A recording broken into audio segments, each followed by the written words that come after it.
Hello friends, உங்களுக்கு free ஃபயரில் பிஆரும் சிஎஸ்ஸும் விளையாண்டு போர் அடிச்சு போச்சுன்னா மறக்காமல் இந்த கேமை வந்து ட்ரை பண்ணி பாருங்கள். ஃப்ரீ ஃபயரில் கிராஃப்லேண்டில் இந்த மேப் இருக்குது. இதில் எப்படி இந்த கேம் எப்படி விளையாடணுன்னா, மான்ஸ்டர் ஒருத்தர் இருப்பான், அதே மாதிரியே 4 பிளேயர் இருப்போம். நம்ம 4 பிளேயர் வந்து பெட்டோட இதை வச்சுருப்போம். அதே மாதிரி ஒருத்தன் வந்து மான்ஸ்டர் வச்சுருப்பான். அவனோட எய்ம் என்னென்னா, நம்ம இங்கேருந்து எஸ்கேப் ஆகக்கூடாது. இந்த ஜென்ரேட்டர்லாம் ரிப்பேர் பண்ண விடாமல் தடுத்து இங்கேருந்து எஸ்கேப் ஆகாமல் பார்த்துக்கணும். நம்ம வின் பண்ணணுன்னா இந்த ஜென்ரேட்டர் 4 ஜென்ரேட்டர் ரிப்பேர் பண்ணிவிட்டு இந்த இடத்துல கேட் வழியாக வந்து எஸ்கேப் ஆகி போகணும். இதுதான் அந்த கேமு. இதுக்கு மொத்தம் 10 மினிட்ஸ் வந்து டைமிங் கொடுத்துருப்பாங்க. 10 மினிட்ஸ்க்குள்ளே நம்ம 4 ஜென்ரேட்டரை ரிப்பேர் பண்ணணும்.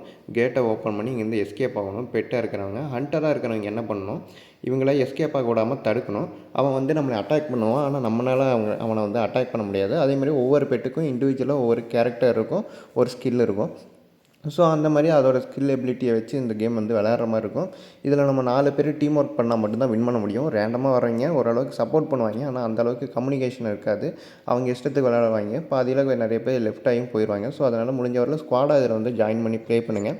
நான் வந்து என்னோடய ஒரே ஒரு டீம்மேட்டை மட்டும் இன்வைட் பண்ணியிருந்தேன். ஸோ நாங்கள் 2 பேர் தான் மேக்ஸிமம் இதில் கான்ட்ரிபியூட் பண்ணி வின் பண்ணதுக்கு ட்ரை பண்ணியிருப்போம். நான் ரிப்பேர் பண்ண வரலான்னு வரும்போதெல்லாம் அந்த மான்ஸ்டர் என்னை ஃபாலோ பண்ணிட்டு வந்து என்னை அட்டாக் பண்ண வந்திருப்பான். ஸோ நான் என் ஃப்ரெண்டுக்கிட்ட சொல்லிட்டேன், நீங்கள் மேக்ஸிமம் ரிப்பேர் பண்ண ஆரம்பிச்சிருங்க, அது என்னையே தான் ஃபாலோ பண்ணுது. ஸோ அதுக்குள்ளே நான் முடிஞ்ச வரல அதை டிஸ்ட்ராக்ட் பண்ணிடுறேன், நீங்கள் அதை ரிப்பேர் பண்ணிடுங்க அப்படிங்கிற மாதிரி சொல்லிட்டு இருப்பாங்க. அது என்னைய துரத்தின டைமிங்கில் ஆல்ரெடி ஒரு ஜென்ரேட்டர் வந்து ரிப்பேர் பண்ணிட்டாங்க 1 மினிட்ஸில். இப்போ அது எங்கே போச்சுன்னு தெரியல, வேறு யாரையோ கில் பண்ணுறதுக்காக போயிருக்கு. ஸோ இதாக நமக்கு கிடைச்ச சான்ஸ் அப்படின்ட்டு நான் இந்த பக்கம் ரிப்பேர் பண்ண இறங்கியாச்சு. இப்போ 3 பேர் வந்து ரிப்பேரிங்கில் இருக்கும். ஒருத்தர் வந்து ஆஃப்லைன் வேறு போயிட்டாங்க. சரி, நம்ம 3 பேரை மேட்சை முடிச்சிடும் அப்படின்ட்டு ரிப்பேர் பண்ண ஸ்டார்ட் பண்ணியாச்சு.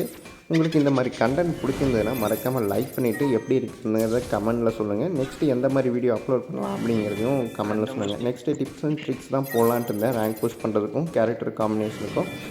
ஸோ உங்களுக்கு அது பிடிச்சிருந்ததுன்னா மறக்காமல் கமெண்டில் சொல்லுங்கள். ஏன்னா என்னோடய கேம் ப்ளே அந்தளவுக்கு ஹெட்ஷாட்டோ இல்லை குவாட்ராக்கிலோ ஏஸோ அடிக்கிற மாதிரியெல்லாம் இருக்காது கேம் ப்ளே போடுறதுக்கு. பட் ஆனால் என்னால் முடிஞ்ச அளவுக்கு எனக்கு தெரிஞ்ச டிப்ஸ் அண்ட் ட்ரிக்ஸு, ரேங்க் புஷிங்க்கான டாக்டிக்ஸு அதெல்லாம் வேணால் சொல்லலாம்.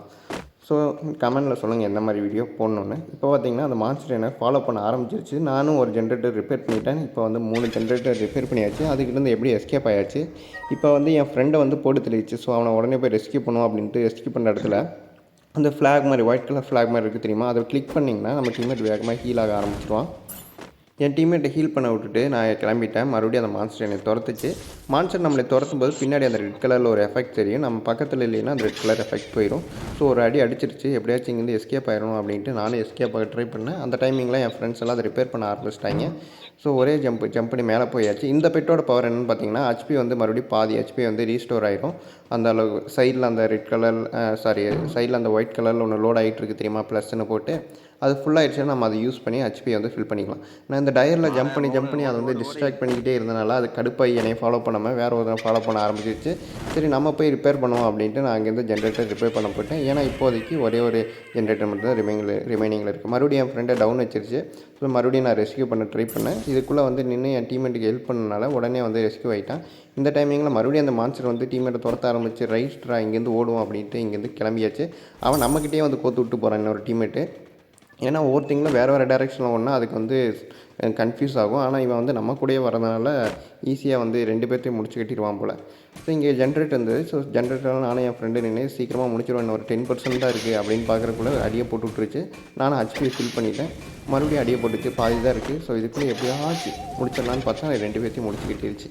சரி, வெயிட் பண்ணுவோம், நம்ம மறுபடியும் வெளியே வந்து அதை முடிச்சிட்டோம்னா கேட்டை மட்டும் ஓப்பன் பண்ணால் முடிஞ்சு கேம் முடிஞ்சு அப்படின்னு வெயிட் பண்ணியிருந்தேன். அதுக்குள்ளே இன்னொரு டீம்மேட் அந்த ரேண்டம் பிளேயர் என்ன பண்ணால் இங்கே வந்து ஹெல்ப் பண்ண அசிட் பண்ணால் உடனே இங்கே வந்து டைம் ரெடியூஸ் ஆக ஆரம்பிச்சிச்சு. 28, 18, 15 இந்த மாதிரி ரெடியூஸ் ஆக ஆரம்பிச்சிச்சு. ஸோ இங்கேருந்து வெளியே வந்தாச்சு இந்த ஹீலிங் பாயிண்ட்லேருந்து. இந்த மான்ஸ்டர் நம்மளை ஒரு தடவை அடிச்சிருச்சுன்னா நம்ம வந்து ஹீலிங் பாயிண்ட்க்கு போயிடுவோம். அதுலேருந்து நம்ம வந்து ரிவே ஆகணும். அதுக்கு 1 மினிட் ஆகும். டீம்மேட் ஹெல்ப் பண்ணால் 1 மினிட்டுங்கிறது ஒரு 10 செகண்ட்ஸ்லேயே வந்து ஹீல் ஆகலாம். இப்போ என் ஃப்ரெண்ட் ஜென்ரேட்டர் ரிப்பேர் பண்ணியாச்சு. ஆனால் என் ஃப்ரெண்டை அடிச்சிருச்சு, டவுன் ஆகி கிடக்குது. ஸோ என் ஃப்ரெண்டை இப்போ நான் காப்பாற்றிட்டு வெளியே டோர் கிட்ட கூட்டிகிட்டு போகணும். எங்கே இருக்கான்னு பார்த்தா இதுக்குள்ளே தான் ரிவே ஆகிட்டுருக்கேன். ஸோ ஹெல்ப் பண்ணுவோம் அப்படின்ட்டு ஹெல்ப் பண்ண ஆரம்பிச்சாச்சு. பார்த்தீங்கன்னா எவ்வளோ வேகமாக ஹீல் ஆகுது பாருங்கள், 90, 100 அவ்வளோதான். ஒரு 5 செகண்ட் கூட இல்லை, ஃபில் ஆகிடுச்சு. 2 பேர் ஹெல்ப் பண்ணால் உடனே வந்து ட்ரீட்மெண்ட் கொடுத்து ஹீல் பண்ணியாச்சு. இப்போ இந்த டோரை வந்து லோட் பண்ணோம். டோரையும் லோட் பண்ண ஆரம்பித்தாச்சு. நானும் என் ஃப்ரெண்டு ஸ்டார்ட் பண்ணோம். 100% வந்துடுச்சு. டோர் ஓப்பன் ஆகிடுச்சு. டோரை விட்டு வெளியே போனோடனே நாங்கள் வெளியே பண்ணியாச்சு. இதை ஃபஸ்ட் டைம் கம்ப்ளீட் பண்ணும்போது ரொம்ப கஷ்டமாக இருந்தது. ஏன்னா கம்யூனிகேஷன் சரியாக இல்லை. எனிமி பார்த்தீங்கன்னா வந்து அடித்து நாக் பண்ணியிருந்தா 4 பேர் செத்துட்டா மேட்ச் முடிஞ்சுச்சு. யாராச்சும் ஒருத்தராவது அலைவாக இருக்கும். ஸோ நீங்களும் இதை ட்ரை பண்ணி பார்த்துட்டு எப்படிங்கிறத கமெண்ட்டில் சொல்லுங்கள்.